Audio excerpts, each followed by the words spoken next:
Hello everyone, I am Sonam. Welcome back to my YouTube channel अपना विद्यालय। आज के इस वीडियो में हम आप सभी को बताएंगे क्लास 10th विज्ञान के सबसे महत्वपूर्ण प्रश्न, वो भी उत्तर के साथ, जो कि आप सभी के 2023 बोर्ड के पेपर में बिल्कुल 101% छप चुका है। ठीक है, अगर आप लोग क्लास 10th साइंस में इतना पढ़ लेते हो तो आप लोग का 70 नंबर बिल्कुल पक्का है। बस इतना आप लोग साइंस में पढ़ लीजिए, आप लोग टॉप कर जाओगे, यानी पूरे के पूरे 70 नंबर आएगा। क्योंकि ये जो क्वेश्चन हम आप सभी को बताएंगे ये आप सभी के एनसीईआरटी से है। ठीक है, और अगर आप लोग टारगेट बनाए हो कि इस बार आप सभी को बोर्ड एग्जाम में 95% लाकर एक टॉपर स्टूडेंट बनना है, तो आप लोग इस वीडियो को बिना स्किप किए लास्ट तक देखिएगा। ठीक है, जितने भी क्वेश्चन हम आप सभी को इस वीडियो में बताएंगे सभी very very most important question है।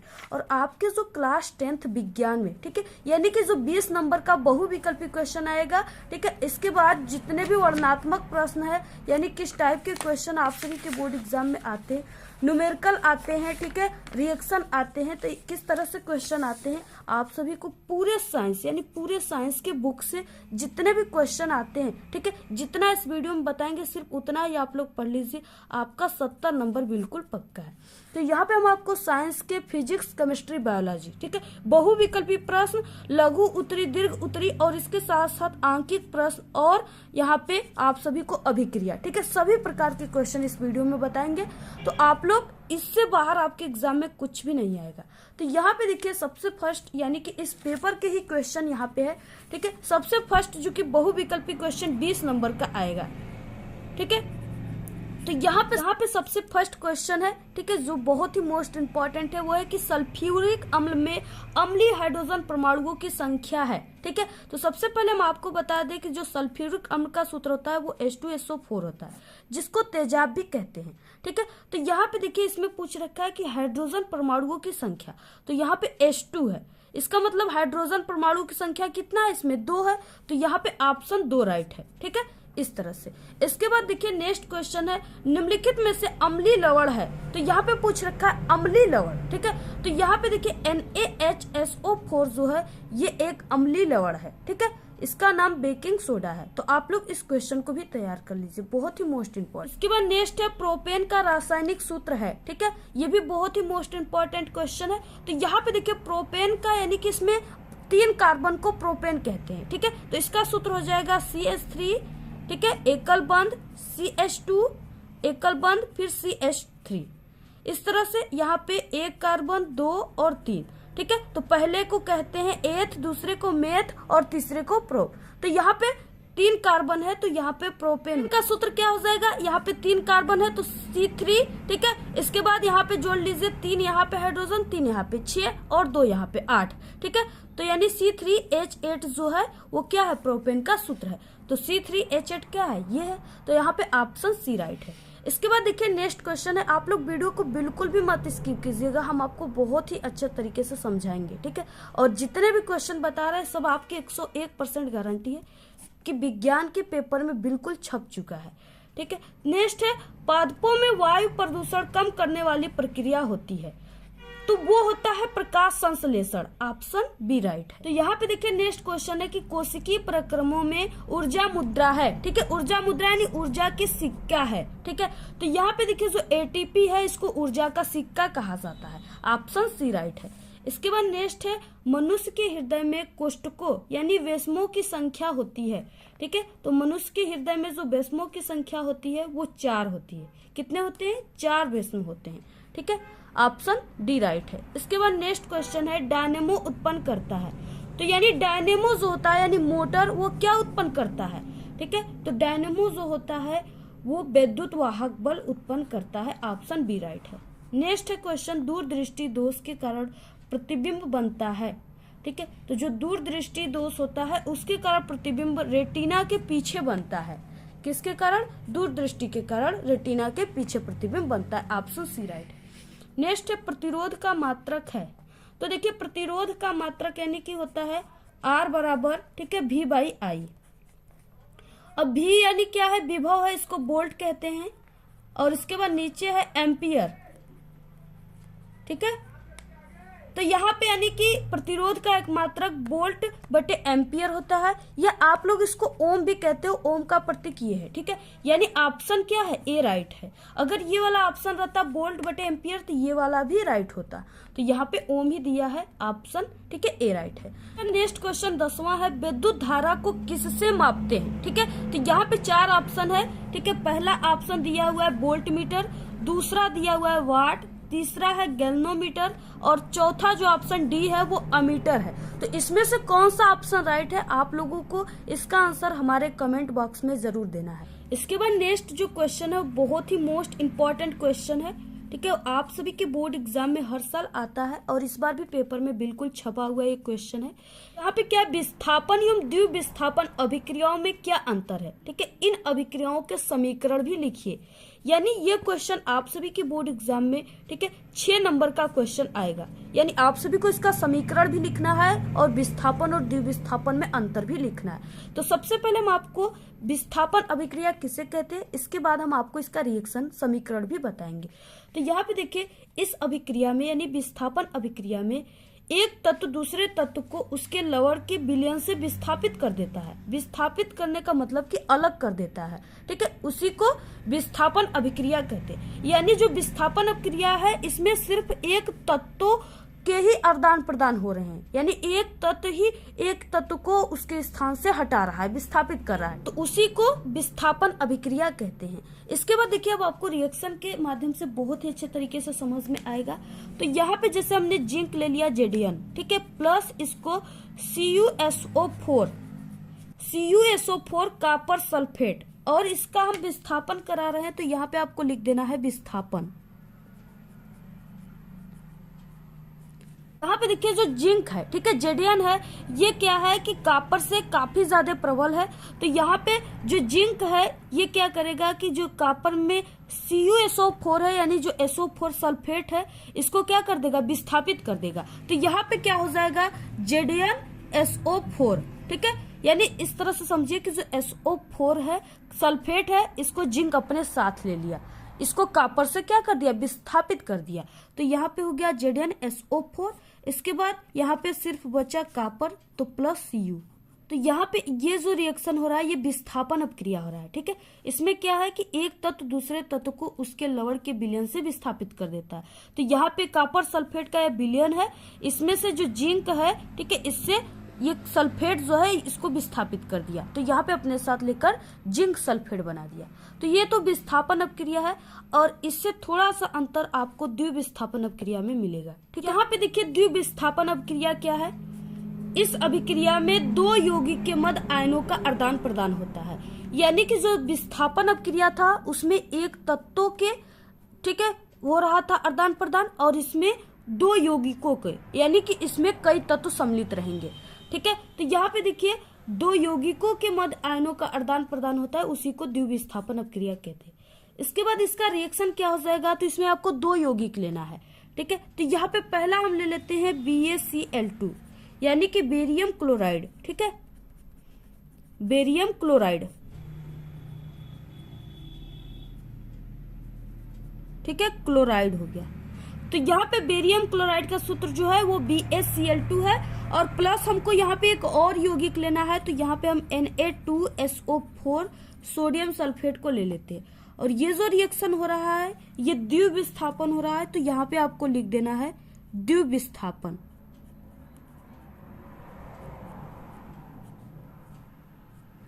ठीक है। तो यहाँ पे क्या है कि इसमें 2 यौगिकों के मध्य आयनों का आदान प्रदान होगा। तो यहाँ पे क्या हो जाएगा, यहाँ से देखिए, यहाँ पे जो दिया हुआ इस तरह से Cl2 और यहाँ पे Na2, ठीक है। तो ये क्या मिलकर बना देंगे, NaCl बना देंगे। क्या बना देंगे, NaCl, क्योंकि यहाँ पे इस पे प्लस है और इस पे माइनस है, ये दोनों क्या बना देंगे, NaCl बना देंगे, सोडियम क्लोराइड। और यहाँ पे 2 क्लोरीन था, 2 हाइड्रोजन था, तो यहाँ पे अगर हम 2 लिख देते हैं तो 2 हो गया सोडियम और 2 हो गया क्लोरीन, ठीक है। तो इस तरह से प्लस, अब जो चीजें यहाँ पे बचा है उसको आपको लिख देना है। तो यहाँ पे BaSO4, तो यहाँ पे प्लस BaSO4, ठीक है, यानी बेरियम सल्फेट। तो यहाँ पे क्या प्राप्त हो गया, आप लोग देख सकते हो कि यहाँ पे बेरियम क्लोराइड है और यहाँ पे सोडियम क्लोराइड है। ठीक है, यानी ये दो क्या है, यौगिक है, तो इसका द्विविस्थापन अभिक्रिया करा दिए हम, तो इसमें क्या हो गया, दो यौगिकों का आयनों का आदान प्रदान हो गया। ठीक है, इसी को द्विविस्थापन अभिक्रिया कहते हैं। इसके बाद देखिए नेक्स्ट है आप सभी के साइंस में, ठीक है, जो केमिस्ट्री वाला पार्ट है उसमें भी न्यूमेरिकल आते हैं और जो फिजिक्स है उसमें भी न्यूमेरिकल आते हैं। ठीक है, तो यहाँ पे देखिए जो 3 नंबर का न्यूमेरिकल आता है आप सभी के केमिस्ट्री में, वो यहाँ पे ये जो न्यूमेरिकल है ये हर साल आप सभी के बोर्ड एग्जाम में आता है। ठीक है, ये वेरी मोस्ट इंपॉर्टेंट न्यूमेरिकल है। तो यहाँ पे देखिए दिया हुआ है जैसे 1 बिलियन में हाइड्रोजन आयनों की सांद्रता, ठीक है, 10⁻⁹ m है। इस बिलियन का पीएच मान ज्ञात कीजिए। ठीक है, और यहाँ पे बिलियन अम्लीय है या क्षारीय, इसको भी आप सभी को लिखना है। तो यहाँ पे देखिए सबसे पहले कि इसमें क्या दिया हुआ है, ये जो है ये हाइड्रोजन आयन की सांद्रता है बिलियन में, तो यहाँ पे आपको लिख देना है बिलियन में हाइड्रोजन आयन की सांद्रता।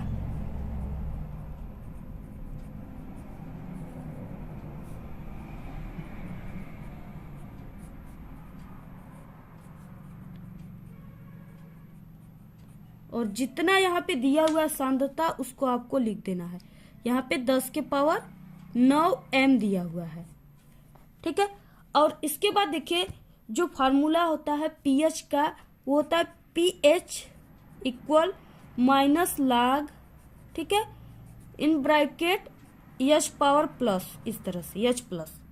ये जो सूत्र होता है ये पीएच का सूत्र होता है। ठीक है, अब इसी पर आपको क्या करना है, ये जो दिया हुआ है हाइड्रोजन आयन की सांद्रता, ये मान को रख करके आंसर लाना है। तो यहाँ पे pH बराबर हो जाएगा -log, ठीक है, और यहाँ पे हाइड्रोजन आयन की सांद्रता H+ का मतलब इसमें हाइड्रोजन आयन की सांद्रता जो है उसी को लिखना है। ठीक है, तो हाइड्रोजन आयन की सांद्रता कितना है, तो यहाँ पे 10⁻⁹ है, तो इसको आपको लिख देना है। और यहाँ पे देखिए चूंकि log mn, ठीक है, तो n जो है वो पावर है, तो यहाँ पे क्या हो जाएगा, चूंकि log mn बराबर क्या हो जाएगा, n log m। ठीक है, यानी पावर को अब यहाँ पे लिखेंगे, तो यहाँ पे हो जाएगा pH इक्वल, यहाँ पे माइनस है ही, इसके बाद यहाँ पे n का मतलब हमने बताया कि जो यहाँ पे पावर है, तो यहाँ पे पावर में क्या है, -9 है, तो इसको आपको क्या करना है, यहाँ पे -9 को लिख देना है। इसके बाद यहाँ पे देखिए क्या हो जाएगा log, और यहाँ पे हो जाएगा 10, क्योंकि जो यहाँ पे 10 बचा है उसी को यहाँ पे हमने लिख दिया। ठीक है, इतना हो जाएगा। इसके बाद यहाँ पे देखिए pH बराबर हो जाएगा, यहाँ पे माइनस यहाँ पे है, माइनस यहाँ पे, ये हो गया प्लस, यानी 9 log 10। चूंकि यहाँ पे log 10 का जो मान होता है वो 1 होता है, कितना होता है, 1 होता है, आपको याद रखना है। ठीक है, तो यहाँ पे हो जाएगा pH इक्वल, ठीक है, यहाँ पे log 10 का मान 1 हो गया, तो यहाँ पे इसका इंटू इसमें करेंगे 9 में, तो 9 ही आएगा, तो यहाँ पे pH इक्वल 9। ठीक है, ये क्या हो गया, इसका आंसर हो गया, यानी pH बराबर कितना आ गया, 9। अब यहाँ पे इस क्वेश्चन में ये भी दिया है कि बिलियन अम्लीय है या क्षारीय है। ठीक है, तो यहाँ पे जो हमारा मान प्राप्त हुआ है वो यहाँ पे pH इक्वल 9, ठीक है, यानी 9 प्राप्त हुआ है। तो यहाँ पे देखिए जिन तत्वों का pH 7 से कम होता है, ठीक है, 7 से कम होता है, वो तत्व अम्लीय कहलाते हैं, और जिन तत्वों का pH 7 से क्या होते हैं, अधिक होते हैं, वो क्षारीय कहलाते हैं, और जिन तत्वों का 7 ही होता है वो उदासीन कहलाता है। तो यहाँ पे क्या है कि pH बराबर कितना आया है, 9 आया है। ठीक है, तो ये क्या है, 7 से अधिक है, अर्थात ये क्या रहेगा, बिलियन, क्षारीय रहेगा। तो यहाँ पे आपको इसको भी लिखना है, तभी जाकर आपको पूरे के पूरे नंबर मिलेंगे। तो इस तरह से आपको क्या करना है, सॉल्व करना है। इसके बाद जो नेक्स्ट क्वेश्चन है वो वेरी मोस्ट इम्पोर्टेंट क्वेश्चन है, और ये आप सभी के पेपर में बिल्कुल छप चुका है। ठीक है, यानी कई बार आ चुका है, हर साल आता है। खाने का सोडा बनाने की विधि लिखिए, इसे धावन सोडे में कैसे परिवर्तन करेंगे, इसका रासायनिक समीकरण भी लिखिए। ये 6 नंबर का क्वेश्चन आता है। ठीक है, बहुत ही इंपॉर्टेंट क्वेश्चन है और इससे रिलेटेड हम पहले भी आप सभी को क्वेश्चन बता चुके हैं। अगर आप लोग नहीं देखे हो तो आप लोग हमारे चैनल के प्लेलिस्ट में साइंस के जरूर इंपॉर्टेंट क्वेश्चन की वीडियो आप लोग वहां पे जाकर देख लीजिएगा, ठीक है। तो यहाँ पे देखिए, आपको खाने के सोडा का सबसे पहले रासायनिक नाम जो होता है वो पता होना चाहिए। तो वो होता है सोडियम बाइकार्बोनेट और इसका सूत्र होता है NaHCO3, ठीक है। अब यहाँ पे देखिए इसके बनाने की विधि क्या है। तो प्रयोगशाला में इसे सोडियम कार्बोनेट के ठंडे जली विलयन में कार्बन डाइऑक्साइड, ठीक है, CO2। अब यहाँ पे जली विलयन बोला है तो आपको इसमें H2O भी लेना होगा। तो यहाँ पे ठंडे जली विलयन में कार्बन डाइऑक्साइड गैस प्रवाहित करने पर सोडियम बाइकार्बोनेट यानी खाने का सोडा बनता है। अब यहाँ पे देखिए रिएक्शन, तो सबसे पहले यहाँ पे सोडियम कार्बोनेट है तो आपको सोडियम कार्बोनेट का सूत्र पता होना चाहिए Na2CO3 प्लस यहाँ पे जली विलयन बोला है तो H2O और प्लस यहाँ पे CO2, ठीक है, कार्बन डाइऑक्साइड। अब इसके बाद इसका रिएक्शन हम जब कराते हैं तो यहाँ पे देखिए क्या प्राप्त होता है, यहाँ पे प्राप्त होगा सोडियम बाइकार्बोनेट, ठीक है। तो यहाँ पे उसका सूत्र होगा NaHCO3। अब यहाँ पे देखिए, यहाँ पे सोडियम की संख्या 2 है क्योंकि Na2 है तो यहाँ पे सोडियम की संख्या 2 है।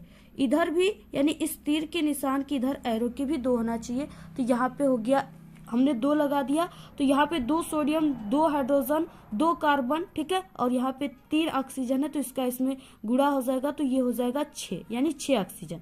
तो यहाँ पे आप लोग देख सकते हो 3 ऑक्सीजन, एक यहाँ पे 4, 2 यहाँ पे 6, ठीक है, 6 यानी जितना तत्व इधर है उतना तत्व इधर भी होना चाहिए, तभी वो रिएक्शन बैलेंस कहलाएगा और आपको पूरे नंबर मिलेंगे। तो इस तरह से आप लोग कर सकते हो कि हाइड्रोजन की भी संख्या यहाँ पे 2 है, इधर भी 2 है, ठीक है। इसी में देखिए ये भी क्वेश्चन था कि इसे यानी कि जो ये खाने का सोडा है सोडियम बाइकार्बोनेट है उसको धावन सोडे में कैसे परिवर्तन करेंगे। तो यहाँ पे इसको आपको क्या करना होगा, इसको रासायनिक अभिक्रिया भी कहते हैं, ठीक है। तो यहाँ पे आपको क्या करना है, जो आप प्राप्त किए हो यानी यहाँ पे सोडियम बाइकार्बोनेट जो खाने का सोडा प्राप्त किए उसी पर ताप प्रभाव करना है। तो यहाँ पे हो जाएगा NaHCO3, इसको हमने प्राप्त किया है। अब इसके बाद इसका हम क्या करेंगे, इसको 100 डिग्री सेल्सियस ताप पे गर्म करेंगे। गर्म की सिंबल इस तरह से होती है, ठीक है। तो ये क्या प्राप्त हो गया, जो ये ऊपर है यही प्राप्त होगा Na2CO3, ठीक है, प्लस H2O और प्लस CO2 कार्बन डाइऑक्साइड। तो ये इस तरह से आप सभी को पूरा क्वेश्चन सॉल्व करना जितना यहाँ पे दिया हुआ है। इसी तरह से जो आपको पेपर दिखा है उसी का ये क्वेश्चन है, ठीक है। इसी तरह से क्वेश्चन आप सभी के बोर्ड के पेपर में बिल्कुल यही क्वेश्चन आएगा। आप लोग इसी तरह से सॉल्व करोगे तभी आपको 6 नंबर मिलेंगे। नेक्स्ट क्वेश्चन, इसके बाद देखिए नेक्स्ट क्वेश्चन आप सभी के बायोलॉजी से स्टार्ट हो गया, ठीक है, जीव विज्ञान का। संतुलित आहार किसे कहते हैं, बहुत ही मोस्ट इंपॉर्टेंट क्वेश्चन है। वह भोजन जिसमें भोजन के सभी घटक जैसे वसा, कार्बोहाइड्रेट, विटामिन, प्रोटीन, खनिज लवण तथा जल के आवश्यक घटक, इसी को कहते हैं संतुलित आहार। यानी जिसमें ये पूरे तत्व जो घटक है वो पाए गए हैं उसी को संतुलित आहार कहते हैं। तो आप लोग इसको तैयार कर लीजिए, इंपॉर्टेंट है।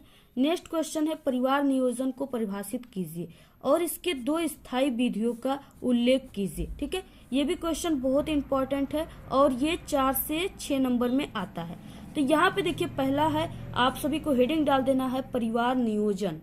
अब इसमें क्या है, देखिए परिवार नियोजन किसे कहते हैं, तो परिवार के कल्याण हेतु बच्चों की संख्या सीमित कर, ठीक है, परिवार को नियोजित करने की प्रक्रिया ही परिवार नियोजन कहलाता है। बहुत ही इंपॉर्टेंट है, आप सभी के एग्जाम में आना ही आना है, तो आप लोग इसको तैयार कर लीजिए। इसके बाद यहाँ पे पूछ रखा है कि 2 इसकी स्थायी विधियां। स्थायी विधि में पहली विधि है स्त्री का नसबंदी यानी ऑपरेशन, ठीक है, स्त्री का नसबंदी का ऑपरेशन। तो यहाँ पे देखिए स्त्री के नसबंदी के ऑपरेशन यानी अंड नलिका का ऑपरेशन, अगर ये हो जाता है तो ठीक है, यानी परिवार नियोजन हो जाता है। इसके बाद नेक्स्ट है पुरुष का नसबंदी ऑपरेशन। इसमें क्या होता है कि जो शुक्र नलिका होता है उसकी ऑपरेशन होती है, यानी उसे बंद कर दिया जाता है। तो ये जो विधियां है ये परिवार नियोजन का स्थायी विधि है, ठीक है। आप लोग इन सभी विधियों को तैयार कर लीजिए जितना हमने आप सभी को यहाँ पे बताया है। इसके बाद देखिए नेक्स्ट इंपॉर्टेंट क्वेश्चन है, जितना भी क्वेश्चन बता रहे सब आपके पेपर में छप चुका है, ठीक है। इससे पहले हमने साइंस के सभी पार्ट यानी केमिस्ट्री पूरा क्वेश्चन बता चुके हैं और फिजिक्स भी पूरा पार्ट के जितने भी हैं सभी क्वेश्चन बता चुके हैं, न्यूमेरिकल भी बता चुके हैं। आप लोग अगर नहीं देखे हो तो चैनल पे जाकर देख लीजिए, ठीक है। क्लास 10th के ऑल सब्जेक्ट की स्टडी हमारे चैनल पे कराई गई है भी। आप लोग जल्दी से सभी को तैयार कर लीजिए। आपके एग्जाम में अगर आप लोग हमारे चैनल से पढ़ोगे तो आपका सभी में 70 में 70 पूरा नंबर आएगा और आप लोग एक टॉपर स्टूडेंट बन जाओगे, ठीक है। तो आप लोग सिर्फ हमारे ही चैनल से पढ़िए और सभी इंपॉर्टेंट क्वेश्चन जितने बताते हैं वो उसका 100% गारंटी है, वो आपके एग्जाम में आना ही आना है। तो यहाँ पे नेक्स्ट क्वेश्चन है, गोली दर्पण की फोकस दूरी और वक्रता त्रिज्या के संबंध का सूत्र लिखिए, ठीक है। यानी आपको सूत्र लिखना है। तो यहाँ पे देखिए, गोली दर्पण की वक्रता त्रिज्या यानी कैपिटल आर, उसकी फोकस दूरी एफ की दोगुनी होती है। कितनी होती है? दोगुनी होती है। यानी यहाँ पे हो जाएगा R = F, ठीक है। क्या है? दोगुनी होती है। और यहाँ पे हो जाएगा F = R/2, ठीक है। यानी कि वक्रता त्रिज्या के आधी होती है इसकी फोकस दूरी और यहाँ पे वक्रता त्रिज्या के दोगुनी होती है इसकी फोकस दूरी। इस पे आपके एग्जाम में न्यूमेरिकल भी आते हैं, आप लोग इसको तैयार कर लीजिए सूत्र को। नेक्स्ट है इंपॉर्टेंट न्यूमेरिकल, दिया है 15 सेमी फोकस दूरी के किसी उत्तल दर्पण से कोई बिंब, ठीक है, 10 सेमी दूरी पर रखा है। प्रतिबिंब की स्थिति तथा प्रकृति ज्ञात कीजिए। ये क्वेश्चन बहुत मोस्ट इंपॉर्टेंट है। तो यहाँ पे देखिए, सबसे पहले हम आप सभी को बता दें कि यहाँ पे जो फोकस दूरी दिया हुआ है, ठीक है, वो दिया हुआ है 15 सेमी, यानी 15 सेमी यहाँ पे दिया हुआ है सेंटीमीटर। तो यहाँ पे देखिए, ये उत्तल दर्पण है तो इसके लिए तो फोकस दूरी जो है वो धनात्मक में होगा। अगर यहाँ पे अवतल दर्पण होता तो आप लोग इसी फोकस दूरी को -15 में रखते, ठीक है। तो यहाँ पे जैसे आपको हम एक ट्रिक बता देते हैं कि यहाँ पे देखिए अरुद्ध, ठीक है, यानी अगर आप सभी का अवतल दर्पण है, ठीक है, तो यहाँ पे ऋणात्मक होगा। अगर उत्तल दर्पण है तो जो फोकस दूरी है यानी F बराबर, ठीक है, जो उत्तल दर्पण रहेगा तो धनात्मक रहेगा। तो यहाँ पे क्या है? उत्तल दर्पण है तो यहाँ पे हम धनात्मक लेते हैं, ठीक है। तो F बराबर 15 सेंटीमीटर हो गया और यहाँ पे U बराबर दिया हुआ है 10 सेंटीमीटर, ठीक है। और V बराबर क्वेश्चन मार्क, यानी इसका मान नहीं दिया हुआ है और इसको आपको ज्ञात करना है। तो यहाँ पे हो जाएगा दर्पण के सूत्र से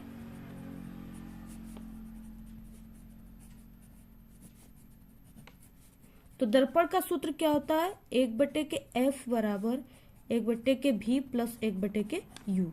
यहाँ पे जो सूत्र है, अब आप सभी को इस सूत्र पे इन सभी मानों को रख देना है, ठीक है। तो यहाँ पे 1/F का मान दिया हुआ है 15, तो आपको यहाँ पे 15 लिखना है, बराबर यहाँ पे 1/V के मान कुछ नहीं है। इसके बाद यहाँ पे प्लस, ठीक है, यहाँ पे दूरी जो है वो माइनस में रहेगा। तो यहाँ पे क्या हो जाएगा? यहाँ पे U जो दिया है वो 10 सेंटीमीटर है तो यहाँ पे आपको लिख देना है 10, ठीक है। तो यहाँ पे देखिए, हमको 1/V बराबर निकालना है, ठीक है। तो यहाँ पे क्या हो जाएगा? ये माइनस है और इधर ये बराबर के इधर जब आएगा तो ये प्लस में हो जाएगा। तो यहाँ पे 1/15 प्लस 1, ठीक है, डिवाइड 10 बराबर यहाँ पे 1/V, ठीक है। तो यहाँ पे हम क्या कर लेंगे? इसका 30 जब ले लेंगे तो यहाँ पे 15 जो है वो 30 को कितने बार में काटेगा? 2 बार में। फिर प्लस यहाँ पे 10 कितने बार में काटेगा? 3 बार में। और यहाँ पे, ठीक है, तो यहाँ पे क्या हो जाएगा? ये 5 हो गया और बटे 30 हो गए और यहाँ पे 1/V हो गया, ठीक है। तो यहाँ पे हमको V बराबर निकालना है, ठीक है। तो यहाँ पे हो जाएगा V बराबर, यानी यहाँ पे हो जाएगा 30/5, ठीक है। तो ये कट गया, यानी कि V बराबर कितना आ गया? 6 आ गया, 6 सेंटीमीटर। तो इसका आंसर कितना हो गया? V बराबर 6 सेंटीमीटर, ठीक है। तो यहाँ पे आप सभी को इस तरह से क्या करना है? हल करना है। इसके बाद नेक्स्ट क्वेश्चन है, दूरदृष्टि दोष क्या है? इसे दूर करने के लिए किस प्रकृति का लेंस प्रयुक्त किया जाता है? ये क्वेश्चन बहुत इंपॉर्टेंट है, ठीक है। आप लोग कोई भी पेपर उठाकर देखोगे ये क्वेश्चन जरूर आया रहेगा। तो यहाँ पे देखिए, दूरदृष्टि दोष से पीड़ित व्यक्ति को दूर की वस्तु तो स्पष्ट दिखाई देती है, परंतु जो निकट की वस्तु है वो स्पष्ट रूप से दिखाई नहीं देती है, ठीक है, अर्थात लेंस का जो निकट बिंदु है वो 25 सेमी से अधिक हो जाता है। इस दोष को दूर करने हेतु उचित दूरी के उत्तल लेंस का उपयोग किया जाता है। ठीक है, इसमें क्या है, अगर दूर दृष्टि रहेगा तो उसमें उत्तल लेंस का उपयोग किया जाता है। ठीक है, अगर निकट दृष्टि दोष पूछ रखा है तो उसमें अगर लेंस पूछेगा तो उसमें अवतल लेंस का उपयोग किया जाता है। जैसे यहाँ पे हम आप सभी को ट्रिक बता दें लेंस की। ठीक है, तो यहाँ पे आप लोग इस तरह से नादू तैयार रखिए। ठीक है, तो यहाँ पे देखिए अगर निकट दृष्टि दोष है, ठीक है, तो उसमें अवतल लेंस का यूज होगा। अगर दूर दृष्टि दोष है तो उसमें उत्तल लेंस का यूज होगा। ठीक है, ये बहुत ही अच्छी ट्रिक है, आप लोग इसको तैयार कर लीजिए। तो यहाँ पे क्या था, दूर दृष्टि, तो इसमें देखिए दूर दृष्टि, डी का मतलब दूर दृष्टि, यू का मतलब क्या, उत्तल। ठीक है, तो इसमें उत्तल लेंस का यूज किया गया है। इसके बाद देखिए नेक्स्ट क्वेश्चन आ गया ओम का नियम। ये तो हर साल आपके पेपर में छपता है। ठीक है, ओम के नियमानुसार यदि किसी चालक की भौतिक अवस्थाएं जैसे लंबाई, क्षेत्रफल, ताप नियत रहे तो चालक में बहने वाली जो धारा है वो चालक के सिरों के बीच जो विभवांतर है उसके अनुक्रमानुपाती होती है। ठीक है, तो यहाँ पे सूत्र हो जाएगा V प्रोपोर्शनल टू I। ठीक है, ये क्या है, इसकी अनुक्रमानुपाती होता है।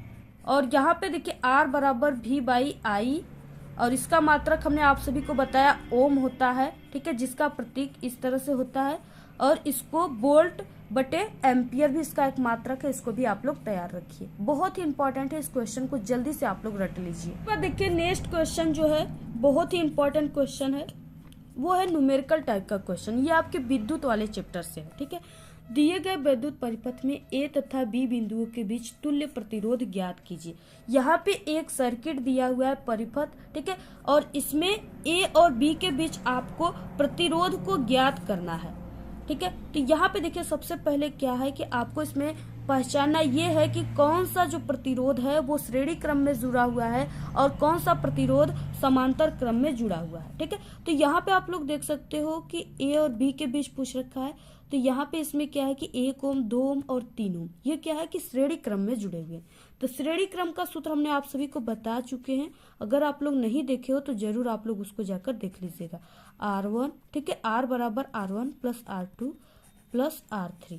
तो यहाँ पे आपको लिख देना है R1 का मान 1 दिया हुआ है, प्लस R2 का मान 2 प्लस R3 का मान यहाँ पे 3 दिया हुआ है। ठीक है, तो यहाँ से क्या आ गया कि R बराबर 3, 2 यहाँ पे 5, 1 6 ओम आ गया।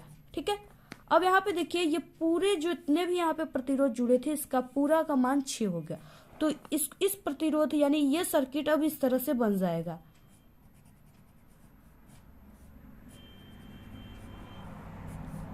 तो यहाँ पे ऊपर 3 ओम इसमें दिया है, तो आपको यहाँ पे 3 ओम होना ही चाहिए। और ये जो हमने तीनों का, ठीक है, यहाँ पे श्रेणी क्रम में जुड़ा था, तो पूरा हमने जो ये R का मान निकाला है वो यहाँ पे, ठीक है, 6 ओम निकाला है। तो यहाँ पे आपको 6 ओम लिख देना है और A और B के बीच निकालना है। तो यहाँ पे देखिए अब ये दोनों जो हैं ये क्या है, ये समांतर क्रम में जुड़े, एक दूसरे के समांतर है। तो यहाँ पे ये समांतर क्रम में जुड़े हुए, और समांतर क्रम का सूत्र यानी यहाँ पे आपको A और B के बीच प्रतिरोध निकालना है। तो यहाँ पे R, A और B हो जाएगा। ठीक है, 1/के R1 प्लस 1/के R2, ये सूत्र जो है ये समांतर क्रम का सूत्र है।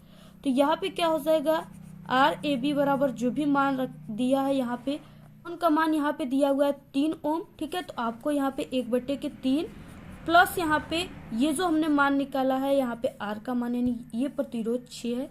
तो यहाँ पे आपको इस तरह से 6 लिख देना है। तो यहाँ पे हम इसका 6 एलसीएम ले लेते हैं, और यहाँ पे 3 दूना के 6, ठीक है, और यहाँ पे 6 एकम 6। तो यहाँ से क्या हो जाएगा, RAB बराबर, ठीक है, ये जुड़ जाएंगे। तो यहाँ पे हो जाएगा 3/6। ठीक है, तो यहाँ पे RAB बराबर हो जाएगा 6/3। तो यहाँ पे क्या हो जाएगा, RAB का मान यानी A और B के बीच का जो प्रतिरोध है वो कितना आएगा, यहाँ पे 2 ओम आएगा।